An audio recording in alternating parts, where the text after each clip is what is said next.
Hola amigos de YouTube, hoy discutiremos sobre la relación de ejercicios de momento e impulso del tipo lineal. Para esto vamos a dar una pequeña introducción sobre esta teoría. Bien, el gráfico nos muestra lo siguiente. Tenemos una partícula o tenemos un cuerpo. A este cuerpo se le da una sumatoria de fuerzas de tal manera que genere una cantidad de movimiento lineal. Bien, recordemos que la cantidad de movimiento lineal depende de la geometría que describa el vector de desplazamiento. Bien, como ya sabemos entonces va a describir una cantidad de movimiento lineal descrita por la ecuación masa por velocidad. Para que la velocidad permanezca constante, existen dos tipos de fuerzas. Las fuerzas que hacen que el movimiento se conserve le llamaremos fuerzas conservativas, y las que se oponen al movimiento le llamaremos fuerzas no conservativas. Como tú podrás observar, están con su índice X, quiere decir que el movimiento se restringe solamente al eje X. Bien, entonces vamos a tener un conjunto de fuerzas que van a permitir el movimiento y otras que van a oponerse al movimiento. Entonces le llamaremos FXC conservativas y FXR son las fuerzas que se oponen al movimiento. Bien, aparte de eso, la partícula también va a colisionar. Es representado mediante un objeto. Entonces el objeto viene, describe una trayectoria lineal y luego choca con un objeto que está en su trayectoria y esta va a describir un impulso. El impulso va a depender directamente de la fuerza y de la variable diferencial de tiempo. Entonces es una integral en la cual me indica que la fuerza aquí es variable. Bien, como ya fue discutido en clase. Enseguida que el cuerpo ha adquirido un impulso, después de haber colisionado con este objeto de color rojo, va a tener una cantidad de movimiento también del tipo lineal. Por lo tanto, se va a formar la ecuación mv1 en el primer estado, antes de la colisión, más el impulso que va a ganar debido al objeto que se encuentra en el recorrido, este objeto de color rojo, y es igual a la masa por la velocidad en el estado 2. Toda la ecuación se mueve bajo el eje X. Bien, con esta breve introducción y ya esta ecuación denominada ecuación de momento e impulso del tipo lineal, vamos a ver qué ejercicios nos llevan, qué ejercicios vamos a poder desarrollar con esta ecuación. Bien, ejercicio número 1. Dice así: la caja de 200 kilogramos descansa sobre el terreno para la cual los coeficientes de fricción estática y cinética son mu sub s 0,5 y mu sub k 0,4 respectivamente. El cabrestante entrega una fuerza de remolque horizontal T. Entonces tenemos un pequeño motor llamado cabrestante horizontal T a su cable en el punto A, que varía como se muestra en el gráfico. Entonces aquí tenemos esa fuerza ya no es cualquiera, sino se llama tensión. Está desarrollada a través de este cabrestante y la fuerza es del tipo variable. Bien, luego nos dice: termina la velocidad de la caja cuando alcanzó los 4 segundos. Originalmente la tensión en el cable es 0. Sugerencia: primero determina las fuerzas necesarias para comenzar a mover la caja. Bien, comenzamos entonces a trabajar con nuestros datos. Mu sub s vendría a representar el coeficiente de rozamiento estático, mi g 9,81 y mi mu sub k es el coeficiente de rozamiento cinético de 0,4. Bien, mi masa es 200 kilogramos. El tiempo que me están pidiendo que evalúe determina la velocidad de la caja cuando t es igual a 4 segundos. Quiere decir que vamos a determinar la velocidad de la caja cuando esta fuerza variable ha desarrollado 4 segundos. Ha desarrollado ese tipo de movimiento en 4 segundos con esta fuerza variable. Bien, para eso, ¿qué es lo que necesitamos? Sabemos que la suma, justo cuando está, por eso acá dice, originalmente la tensión se encuentra, la tensión en el cable 0. Bien, entonces decimos la sumatoria de fuerzas en el eje Y es igual a 0. Entonces me queda la normal hacia arriba, la normal sería esta parte de acá. Vamos a ver, esto sería la normal. Listo, ahora vamos a colocar el peso. Ya está, entonces tendríamos la primera flechita sería la normal menos el peso es igual a 0. De tal forma de que hallamos la normal. La normal nos queda 1962 newton. Enseguida, justo cuando va a empezar el movimiento, justo cuando el sistema está tensionado, la sumatoria de fuerzas en el eje X debe ser igual a 0. Antes que se produzca el movimiento. Entonces tendríamos que ver el asunto desde el punto de vista de las ecuaciones de equilibrio. Bien, ingresamos la tensión. Nosotros ingresamos la tensión. Es nuestra fuerza variable, 400 por T a la 1 medio. Enseguida le aplicamos entonces en el equilibrio, sería la tensión es la misma que está debajo. Entonces vamos a pintarle de repente de color negro una tensión. Entonces sería, aquí tendríamos, ya está, tendríamos T más T, entonces tendríamos 2T. Esas serían las fuerzas que van a permitir que la caja se mueva. Serían unas fuerzas que van a conservar el movimiento. Ahora, acá estamos en este término, menos mu sub S por la normal. Eso serían las fuerzas no conservativas. Entonces, las fuerzas no conservativas vendrían a ser, justo cuando esté en estado de reposo, cambiemos a rojo. Aquí existe una fuerza que se opone al movimiento. Entonces, a esto le llamaremos fuerza no conservativa. Ya sabemos que por teoría es mu sub S por la normal porque está en estado de reposo. Es igual a 0 porque estamos resolviendo el problema utilizando las condiciones de equilibrio. Bien, con eso me aseguro el tiempo inicial. Con eso estoy encontrando una ecuación que depende del tiempo. Despejo el tiempo y me va a decir en qué tiempo empieza a moverse mi sistema, este bloque más mi cabrestante. Entonces decimos el cuerpo, ahora sí vamos a utilizar la ecuación de cantidad de movimiento e impulso lineal, porque lo que va a escribir aquí esta caja es una trayectoria en el eje X. Bien, entonces decimos si el cuerpo parte del reposo, entonces la velocidad en el estado inicial es igual a 0. Por lo tanto, la velocidad inicial x1 es igual a 0. Bien, esta ecuación de acá es una ecuación auxiliar. No tiene nada que ver con el cálculo del programa. Solamente es una ecuación que me va a ayudar a construir. Bien, entonces empezamos por acá. Muy bien, voy a marcar y vamos a comenzar a analizar. Entonces me dice mbx1 más 2 veces la integral. Observa, date cuenta que esa es la fuerza que va a conservar el movimiento. También para el lado del movimiento, para la ecuación cinética del movimiento, porque en la parte superior habíamos visto la ecuación estática de equilibrio. Para esto sería la ecuación cinética del movimiento. Entonces tendríamos 2, la integral sería el valor de t variable desde el t sub 0 que calculé desde el tiempo inicial hasta un tiempo final. Este tiempo final me dice el problema, 4 segundos, menos la fuerza que se opone al movimiento.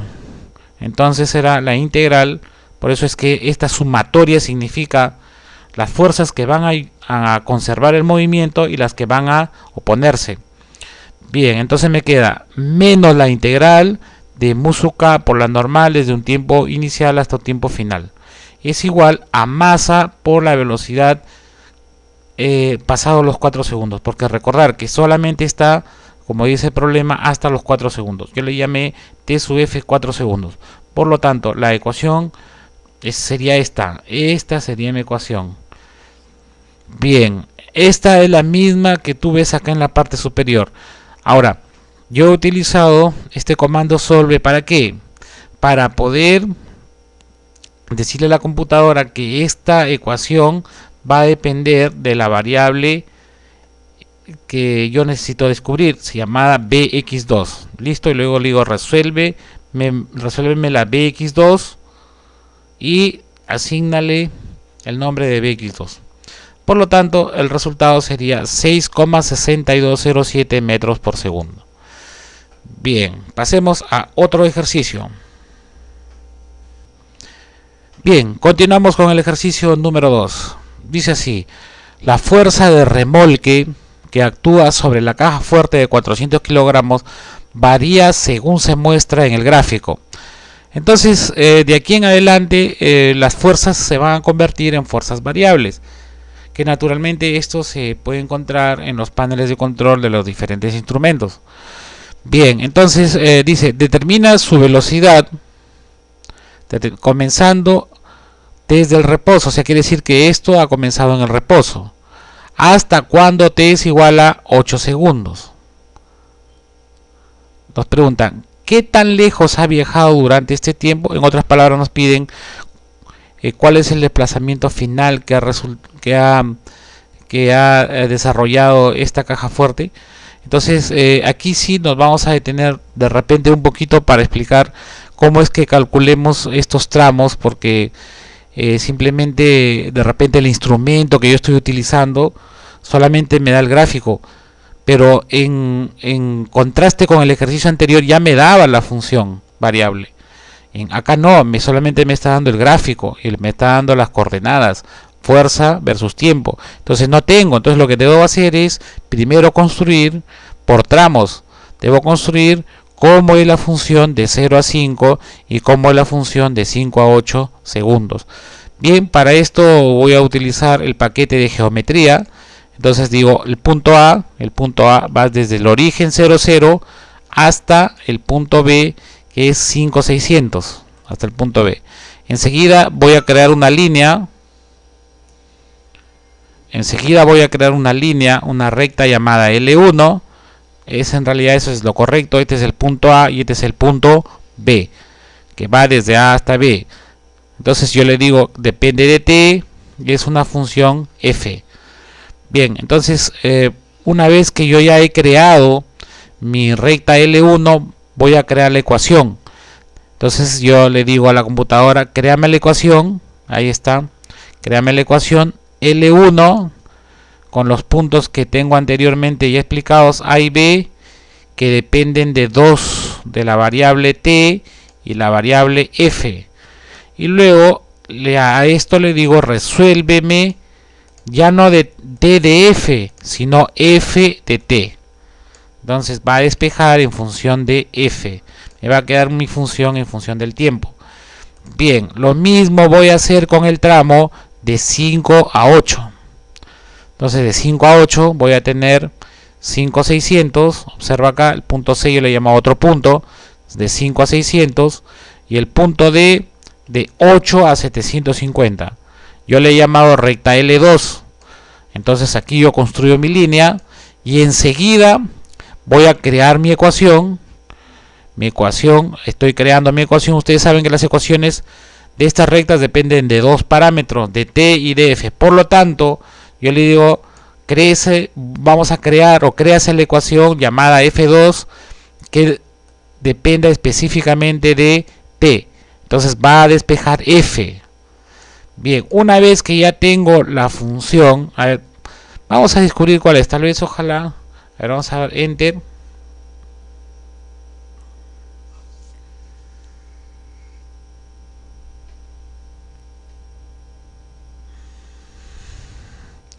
Bien, vamos a dar otro enter.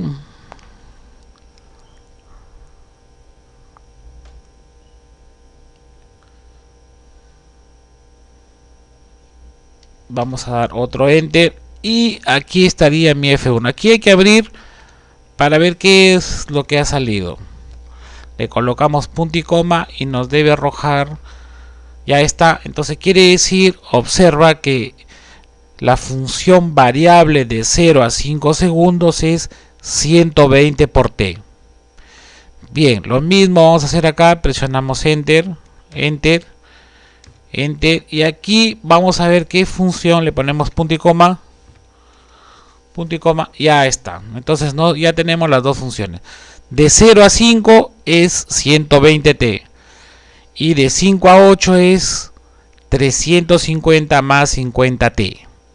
Entonces ya tenemos las funciones variables por tramos. Ya he construido mi F1 que va de 0 a 5 y mi F2 que va de 5 a 8 segundos respectivamente.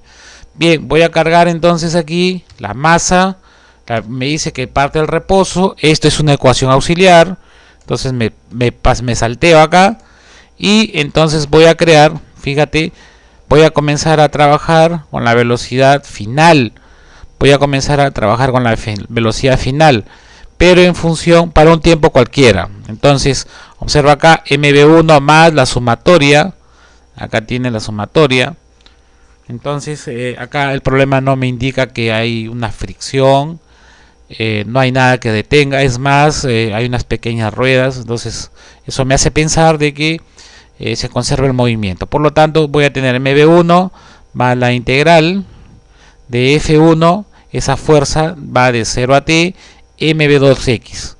Pero vamos a decir que esta función solamente va a funcionar para el primer tramo, de 0 a 5. Bien, entonces voy a calcular la velocidad 2.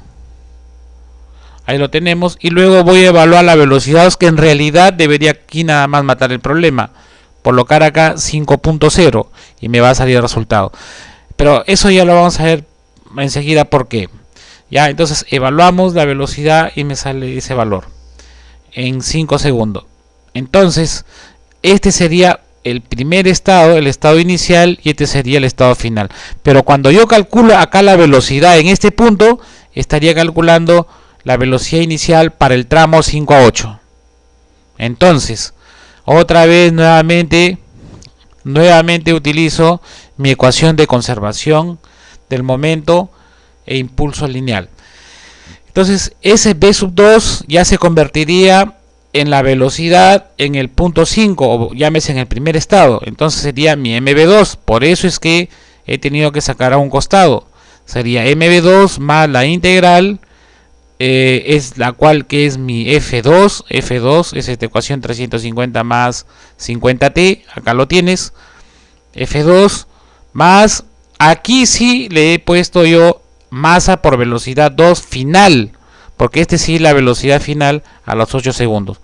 Bien, observa acá, estoy evaluando masa por la evaluación, aquí masa por esta evaluación de arriba, masa porque si yo le pongo B2 me va a jalar 3 sobre 20t cuadrado, pero a mí lo que me interesa es la velocidad evaluado en 5.0, por eso es que coloco masa por la evaluación de la velocidad en 5.0.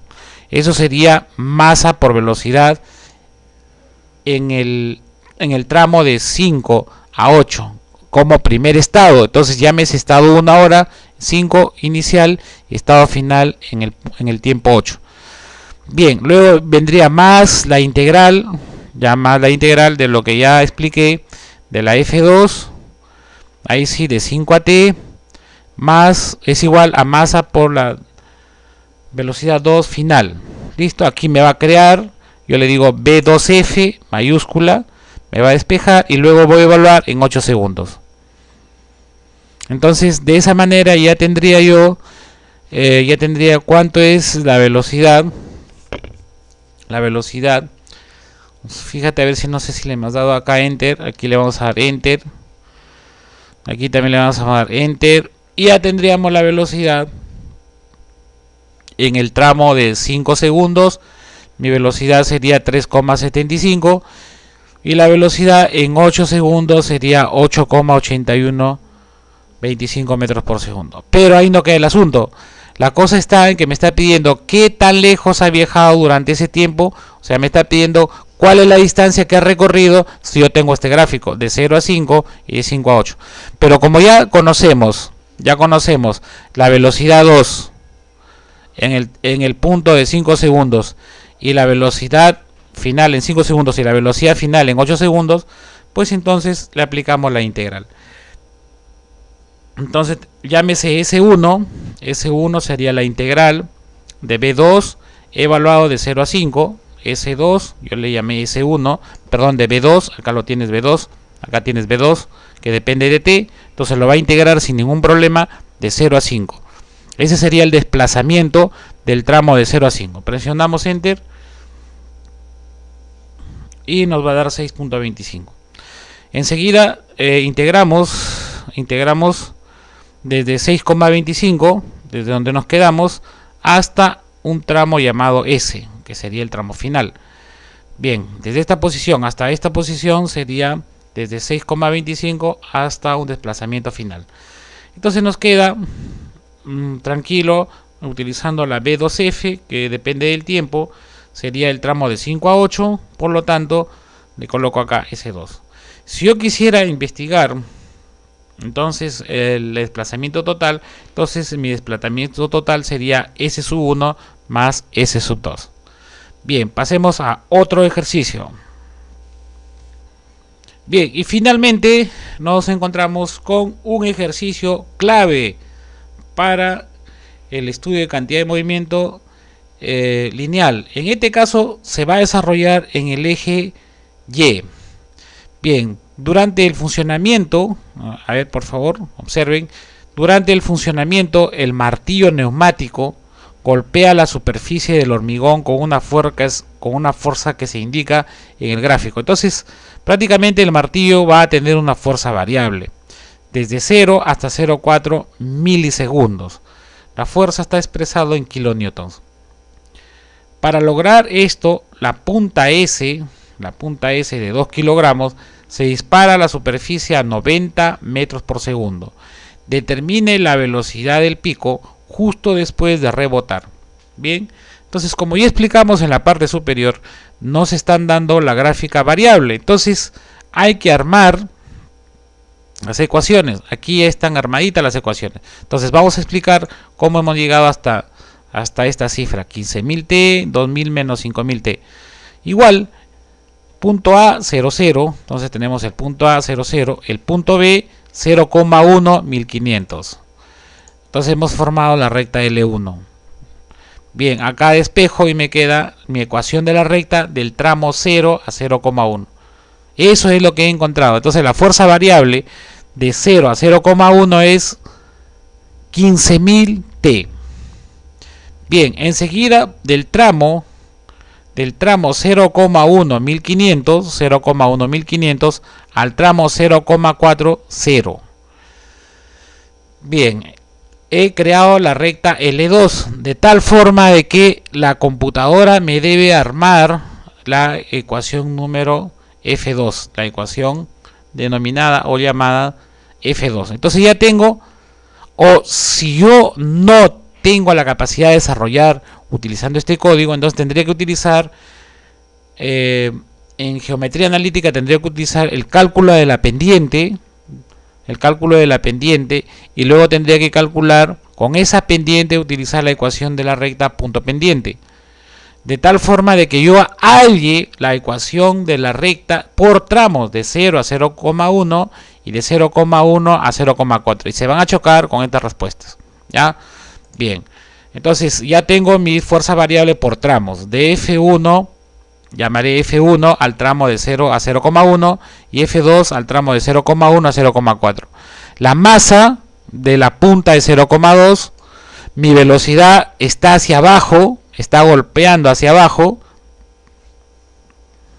se dispara, porque esa es la velocidad. La punta S de 2 kilogramos se dispara a la superficie a 90 metros por segundo. Entonces quiere decir que está hacia abajo en el eje Y, por lo tanto es negativo. Bien, entonces voy a utilizar mi ecuación auxiliar. Aquí tienes tu ecuación auxiliar. Aquí está la ecuación auxiliar. Esto no significa que lo va a calcular la computadora. Esto me sirve solamente, repito, solamente para guiarme y saber qué es lo que voy a calcular en lo siguiente. Bien, voy a marcar hasta aquí en mi ecuación para desarrollar. Entonces digo, masa sería masa 2 de la punta por la velocidad y que ya ingresé. El primer tramo de mi fuerza variable es que va a colisionar justo con el concreto, con la superficie del hormigón, sería de 0 a 0,1 sería 15.000 T. Más, listo, sería el primero, pero nos dicen que esto interactúa durante 0 a 0,4 milisegundos. Por lo tanto, el segundo tramo sería de 0,1 a 0,4, sería mi F2. Entonces, como no encuentro otro elemento resistivo, porque aquí a esta ecuación le faltaría las fuerzas que se oponen al movimiento, entonces vamos a despreciar y nos queda masa por By2, de tal forma de que esta ecuación va a depender de la velocidad final que me está pidiendo el problema, y me va a quedar que mi velocidad es positiva, porque acá dice determina la velocidad del pico justo después de rebotar.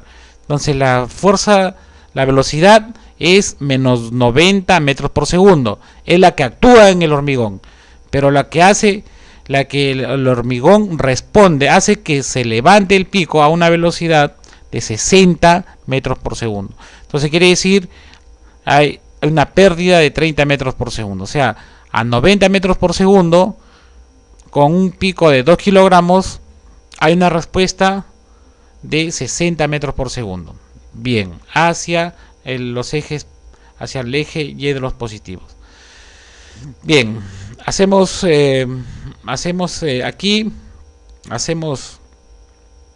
una brevísima pausa para pasar con el siguiente ejercicio y último ejercicio. Bien, continuamos con el último ejercicio. Dice así: el empuje en el cohete de 4 megagramos se muestra en el gráfico.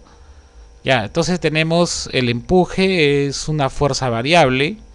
Entonces acá tenemos el empuje que está recibiendo. Dice, determina la velocidad máxima del trineo y la distancia que recorre el trineo cuando t es igual a 35 segundos. Desprecia la fricción. Esto, en comparación con los ejercicios anteriores, es una combinación de fuerza variable. En realidad ya me está dando la fuerza variable, pero ya prácticamente este punto del tiempo de 25 a 35 no me lo dan. Entonces yo tengo que calcular. Por eso es que primero lo que hago es calcular mi F1, que es en realidad esta fuerza variable de 25 a 35 segundos. Entonces digo, punto A de 25 a 20, ahí lo tienes, de 25 a 20, voy a crear al punto A, y el punto B de 35 a 0. Listo, como ya lo expliqué arriba, voy a obtener mi F1. Mi F2 si es una fuerza variable, esto sí me da el problema, si me lo da, y si no me lo daría, pues utilizando técnicas de integración yo puedo determinar esta trayectoria. Bien, la masa tengo que convertirla obligatoriamente porque está expresado en megagramos, lo tengo que llevar a kilogramos. Bien, ahí lo tienes expresado en kilogramos. Enseguida, tal y como expliqué en un ejercicio en la parte superior, necesito calcular la velocidad en el estado 1, la velocidad en el estado 2, y a la misma vez sería la velocidad en el estado 1 y luego la velocidad en el estado 2. Bien, nos dice que esto parte del reposo, la velocidad inicial es 0, por lo tanto voy a hallar mi velocidad 2 a los 25 segundos. Entonces hallo mi velocidad 2. ¿Y por qué estoy hallando la velocidad 2? Porque me pregunta, determina la velocidad máxima del trineo y la distancia que recorre el trineo, tal y como hemos discutido en la parte superior. Entonces me conviene determinar la velocidad que dependa del tiempo, para de esa manera luego en la parte inferior, como ves por acá, yo puedo integrar. Una vez que yo integro, entonces integraría desde 0 hasta 25. Entonces aquí tienes mb1 más F2 está expresado, sería mi F2, 4 por T a la 1 medio por 10 a la 3, porque está expresado en kilonewtons, de 0 a T, listo. Entonces despejo mi B2 y luego evalúo. Me sale la velocidad del primer tramo de 0 a 25 es 83.3 metros por segundo. Enseguida se ha convertido ahora, voy a calcular ahora con la misma ecuación, con esta misma ecuación, voy a calcular con esa misma ecuación, observa, voy a calcular con esa misma ecuación masa por la velocidad. El estado final a los 25 segundos se convertiría en el estado inicial. Entonces, por lo tanto, yo voy a evaluar la velocidad 2/3 t a la 3 medios, pero a los 25 segundos. Esto está acá, observa. Eso está acá. Es como que si yo colocaría el 83.333. Ya está. Más la integral de F1, esta integral que también está expresado en kilonewtons. De 0 a t, para luego poder integrar y determinar el desplazamiento total. Bien, evaluado, entonces el primer tramo de 0 a 25 segundos es 83. Y en el de 25 a 35 la velocidad aumentaría a 108.33 metros por segundo. Bien, finalmente para determinar, nos dice, y la distancia que recorre el trineo, cuando t es igual a 35 segundos. Entonces, ya tengo mi B2 que depende del tiempo, entonces voy a integrar de 0 a 25, integro, me sale 833. El segundo tramo es desde S1, desde 833 hasta una posición final. De B. B es una función que depende del tiempo. Bien, calculada como observas acá. Entonces, me queda 1833. Por lo tanto, el recorrido total es la suma de S1 más S2 expresado en metros. Muy bien, nos vemos hasta la próxima. Espero haberte ayudado y no te hayas aburrido con tanto ejercicio. Nos vemos hasta la próxima. Chao, chao. Bye.